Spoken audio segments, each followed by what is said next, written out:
Hello बच्चों, GPM school के online channel में आपका स्वागत है। मैं हूं सूर्य शर्मा। पिछले लेक्चर में बेटा हमने एक्सरसाइज 6.2 कंप्लीट कर ली है, बोथ मीडियम हिंदी और इंग्लिश मीडियम। 6.2 के एग्जाम्पल कर लिए हैं। उम्मीद करूंगा कि आपको भी समझ भी आ गए हैं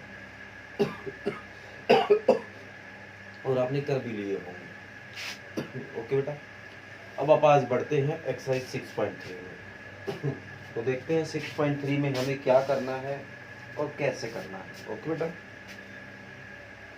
कहता है स्टेट, पहले इंग्लिश में पढ़ता हूँ बेटा, बाद में हिंदी में पढ़ता हूँ। State which pair of triangle in figure 6.34 are similar. आपको क्या दे रखा है, यहाँ पेयर दे रखे हैं, जोड़े दे रखे हैं ट्रायंगल्स के।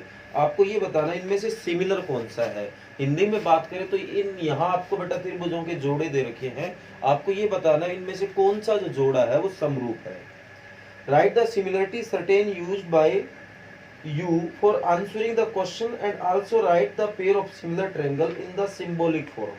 आपको क्या है साथ में जो सिमिलरिटी की जो कंडीशन है, जैसे तीनों साइडों का रेशियो इक्वल है, या तीनों एंगल इक्वल है, या कोई दो साइड एक एंगल इक्वल है, या तीनों एंगल इक्वल है, जो भी आप चीज यूज कर रहे हो वही बात जैसे अपन 9th में करते थे, जिसमें आप कॉन्ग्रेंट्स इंग्लिश में बोलते थे, हिंदी में सर्वांगसम या सर्वांगसम ऐसा वर्ड यूज करते थे।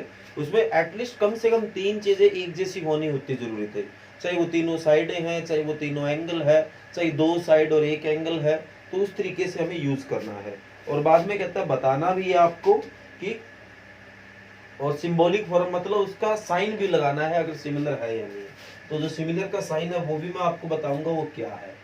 तो फर्स्ट क्वेश्चन का फर्स्ट पार्ट देखिए, आपको ऐसे दो फिगर दे रखे हैं।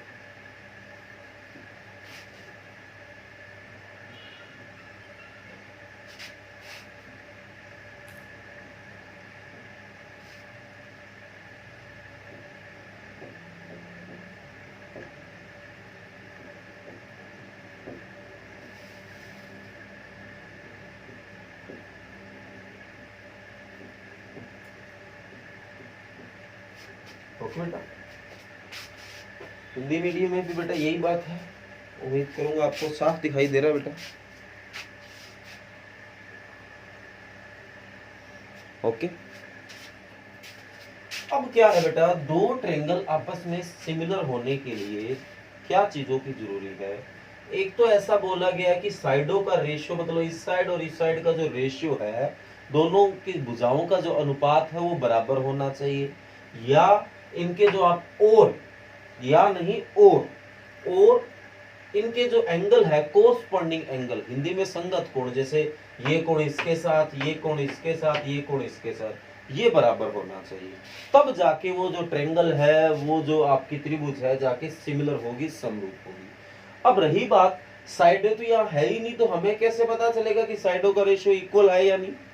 तो जब नहीं है तो अगर आपके पास एंगल है तो एंगल से काम चलाओ। तो आप बताओ, जो एंगल ए है क्या वो एंगल पी के बराबर नहीं है बेटा? क्या एंगल बी जो है वो क्यू के बराबर नहीं है? ये 60 डिग्री है, ये 80 डिग्री है, और एंगल जो सी है वो आर के बराबर है 40 डिग्री। ओके बेटा, तो यहाँ तीन एंगल है, वो तीनों के तीनों बराबर है। तो वही बात, एटलीस्ट तीन चीजें होनी चाहिए, चाहे वो तीन एंगल है, चाहे वो तीन साइडें हैं, या इन दोनों को मिला के तीन है।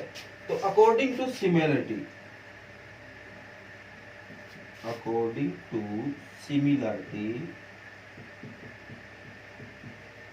ए हिंदी मीडियम के बच्चे क्या लिखेंगे?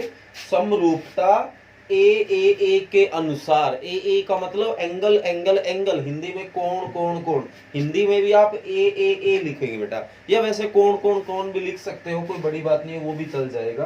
तो इसके अनुसार जो आपकी ट्रायंगल ए बी सी है वो समरूप है ट्रायंगल पी क्या हुआ। तो ये जो साइन है वो सिमिलर ट्रायंगल का है, समरूप त्रिभुज का है। ये भी मैंने वर्ड यूज किया था कि जब ये आएगा तब मैं आपको बताऊंगा। ओके बेटा, तो ये आपका फर्स्ट पार्ट हो गया है। उम्मीद करूंगा कि आपको समझ आ गया है।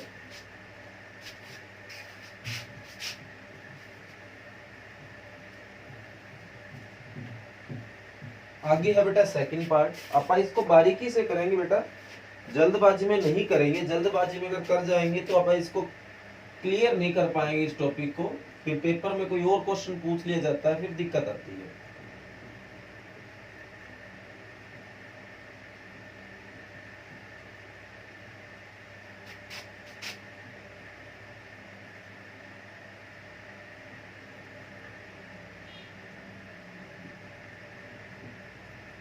अब इस क्वेश्चन में देखो उससे उल्टा है।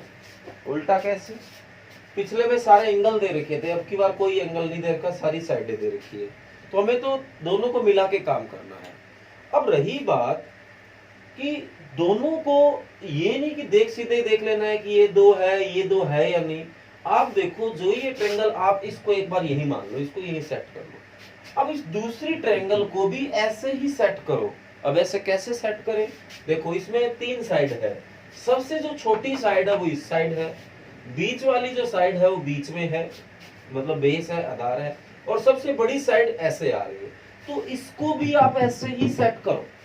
अगर आप इसको सीधा देखने जाओगे तो ये आपको नहीं नजर आएगी, तो उम्मीद करूंगा आपको समझ आ गई। दोनों एक जैसी सेट होगी तब जाके आप चेक कर पाएंगे। और एक जैसी का मतलब जैसे सबसे छोटी साइड है वो इधर है तो इधर भी होनी चाहिए, जो बीच वाली साइड है वो नीचे आधार है तो इसमें भी आधार होना चाहिए, सबसे बड़ी साइड इधर वाली साइड होनी चाहिए। तो ये देखो मैं इसको ऐसे घुमा देता हूं, ऐसे। तो ये जो घुमाया ऐसे, तो क्या ऊपर चला जाएगा, आर इधर आ जाएगा, पी इधर आ जाएगा, साइडें वही रहेंगी, वो तो नहीं बदलने वाली। तो क्या हुआ, इधर आ गया 4, क्या पी 6 है, क्या पी ये रहा 6, और ये पी आर आर पी 5 हो गया। ओके बेटा, उम्मीद करूंगा आपको ये समझ आ गया। अब इसको चाहिए इरेज कर दो आप। ओके, अब की बार एंगल आपको दे ही नहीं रखे है, तो आप अब की बार साइडों का रेशियो चेक करो कि इक्वल है या नहीं। तो इसकी साइड आप उठाओ ए बी, तो उसकी क्या उठाओगे, क्या हुआ, जो कि आ गया है ये 2 है, ये 4 कट होके 1/2। इसकी साइड आप उठाओ ए सी, इसकी साइड है क्या पी, तो ये 3 है, ये 6 है, ये भी क्या आ गया 1/2 आ गया। इसकी साइड उठाई बी सी, इसकी साइड उठाई आर पी, ये 2.5 है, ये 5 है, तो ये 1 पे कटा, ये 2 पे, ये क्या आ गया 1/2। क्या तीनों इक्वल आ रहे हैं बेटा? साइडों का रेशियो इक्वल आ रहा है। तो साइडों का रेशियो ए बी बाय क्या हुआ, इक्वल आ रहा है ए सी बाय क्या पी, इक्वल आ रहा है B C by P R या आर पी। तो अकॉर्डिंग टू सिमिलरिटी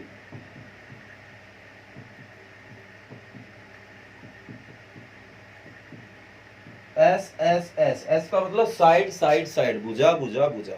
ओके बेटा, तो ट्रायंगल तीनों सिमिलरिटी है बेटा, तो ट्रायंगल कौन सी, ए बी सी समरूप होगी बी क्यू आर के। ओके बेटा, ये समरूपता का साइन आ गया, सिमिलरिटी का साइन आ गया। ओके बेटा, तो उम्मीद करूंगा ये चीज आपको अच्छे से समझ आ रही है। और यही मेरा कहना था बेटा कि इसको आप बेस क्लियर करेंगे, मैं कि सीधा ये कि ये सिमिलर है, ये समरूप है, ये नहीं है। सीधा आप अगर इन क्वेश्चनों को कर जाएंगे तो हमारे कंसेप्ट नहीं क्लियर होंगे, फिर पेपर में कई बार कोई और सवाल पूछ लिया जाता है, ये नहीं आते हैं, साइड बदल जाती है, कोई और चीज आ जाती है। तो कंसेप्ट क्लियर होगा तो चाहे कितना ही बदल दो, हमें कोई फर्क नहीं पड़ता उस चीज से। और अगर कंसेप्ट क्लियर नहीं है तो बेटा फर्क पड़ता है, फिर वो आंसर आप सही नहीं दे पाते।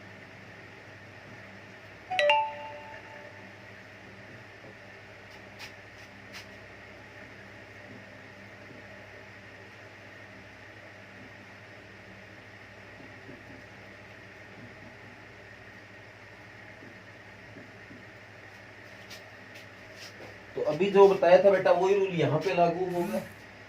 यहाँ देखो आप इसको सेट करते हैं, पहले देखो ये और ये सेट है, सबसे छोटी साइड यहाँ नीचे है पर यहाँ नीचे नहीं है, तो अब इसको घुमाना पड़ेगा। और ये जरूरी नहीं है कि हर बार सेट होगा। अब जैसे मान लो आप सबसे छोटी को अगर सेट करने जाए, आप सबसे छोटी 2 है, यहाँ 4 है, तो आप इसको घुमाएंगे तो इसमें सबसे बड़ी इधर है और ये फिर 6 इधर आ जाएगा, तो फिर सेट नहीं होगा। तो इससे हमें आइडिया आ गया है कि ये सेट होने वाला नहीं है। एक बार मैं और बताता हूँ आपको, पिछले क्वेश्चन में हमने सेट किया, इसके जैसे दूसरे को किया, तो अपने आप नॉर्मल जैसे इसको सोच रहे थे वैसे इसको सेट कर लिया था। जैसे कि मान लो मैं कह लूँ सबसे छोटी साइड 2 है वो नीचे होनी चाहिए, तो मैं सबसे छोटी साइड इसको नीचे कर लेता हूँ, P इधर आएगा, E इधर हो जाएगा, F इधर हो जाएगा, तो ये 4 इधर आ गया, 5 इधर आ गया, 6। मान लो मैंने इसको घुमा दिया, सबसे छोटी साइड सेट होगी, ठीक है बेटा। अब सबसे बड़ी साइड इधर वाली साइड है, पर इधर तो बड़ी वाली साइड नहीं है, 6 पड़ा इधर तो इसको घुमाया तो भी कोई फर्क नहीं पड़ा, तो इसका मतलब इसको घुमाने में कोई ज्यादा फायदा नहीं है। तो आप सीधा इसको ही चेक कर लो, क्या देख के आपको लगता है कि इसमें साइडों का रेशियो इक्वल आ सकता है? देखो, अगर आप बेटा 2/4 भी करें, मान लो आगे पीछे करने से, मान लो 1% कि इसको सेट करने से 2/4 1/2 आ गया, 3/6 1/2 आ गया, पर क्या 2.7/5 ये 1/2 आ सकता है क्या? बिल्कुल नहीं आ सकता, इसके तो कोई चांस ही नहीं है। यहाँ अगर 2.5 होता फिर भी एक बार आप सोचते, तो ये डिवाइड बाय ये रखेंगे तो वो तीनों इक्वल नहीं आएंगे, तो ये सिमिलर नहीं है। तो आप इधर से लिखो MP, इधर से लिखो EF जो कि 2/5 आया, इधर से LP, इधर से DF जो कि 3/6 कट होके 1/2 आया, और इधर से ML और इधर से DE 2.7/4 आया। क्या आपको लगता है कि ये इक्वल है? MP/EF नहीं है बराबर LP/DF, ये नहीं है बराबर ML/DE, नहीं है बेटा बराबर।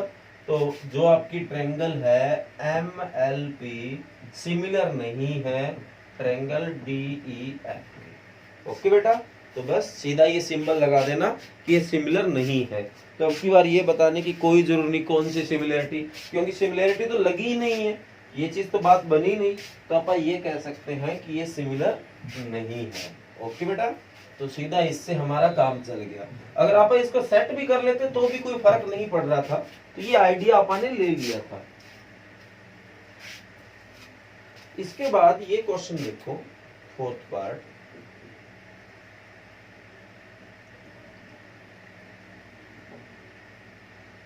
जैसे जैसे बेटा इन पार्टों को आप करते जाएंगे ना, ये चीजें आपकी बिल्कुल क्लियर हो जाएगी।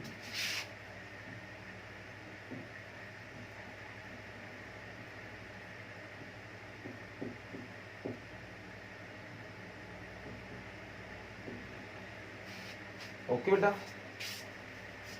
यहाँ 5 है बेटा, कई मैथ में यहाँ 6 आया हुआ है, अगर आया हुआ है तो यहाँ 5 कर लेना बेटा, ठीक है। अब देखो, हमें चेक करना है कि ये सिमिलर है या नहीं। अभी मैंने एक आपको बात बोली थी कि दोनों को सिमिलर चेक करने से पहले उन दोनों का एक जैसा सेट होना जरूरी है। तो देखो, यहाँ एंगल 70 ऊपर और यहाँ नीचे है, सबसे पहले तो इसको सेट करो। तो कुछ नहीं करना, इसको उठा के अपन इधर ले जाते हैं, तो ये ऐसे हो जाएगा। क्या हुआ, एंगल जो नीचे पड़ा हुआ इस कोने पे आ गया 70 डिग्री, P इधर आ जाएगा, इसको इधर लाऊंगा तो P नीचे आ गया, R नीचे आ गया। तो क्या P 5 है, क्या P का है, ये रहा 5 है। ओके बेटा, और इसको उठा के इधर ले आया, ठीक है बेटा, ये ऐसे ही रहेगा। क्या हुआ 10 है, क्या हुआ ये रहा 10 है। ओके, अब इसको इरेज करते हैं।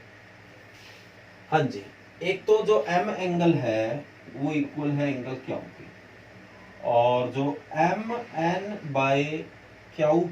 है वो 2.5/5 है, जो कि कट होके 1/2 आ गया। इसी तरह ML डिवाइड बाय जो QR है 5/10, ये भी 1/2। तो दो तो बेटा साइडों का रेशियो इक्वल आ गया, एक एंगल इक्वल आ गया। तो अकॉर्डिंग टू सिमिलरिटी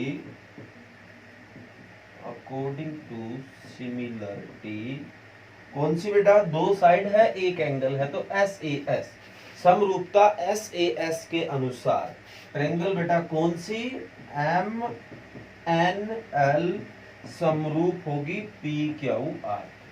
ओके बेटा, तो ये हमें प्रूव करना था, जो कि हमने प्रूव कर दिया है।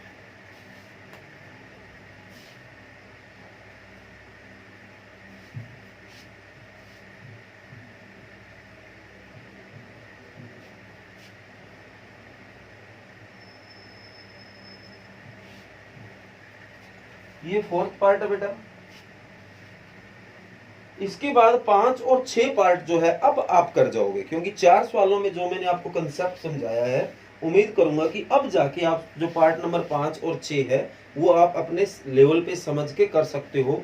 फिर भी बेटा अगर सवाल नंबर पार्ट नंबर 5 और 6 आपसे ना हो तो कोई बात नहीं, कमेंट कर देना, सीधा लिख देना सर फर्स्ट क्वेश्चन का पार्ट नंबर 5 या 6 जो भी आपसे ना हो वो नहीं हुआ तो मैं आपको नेक्स्ट वीडियो में वो सॉल्व करवा दूंगा। ओके बेटा, तो ये है क्वेश्चन नंबर 1। इसके बाद आप आगे बढ़ते हैं क्वेश्चन नंबर 2 में। तो क्वेश्चन नंबर 2 में एक फिगर दे रखा है, सबसे पहले तो बेटा मैं उसको बनाता हूं।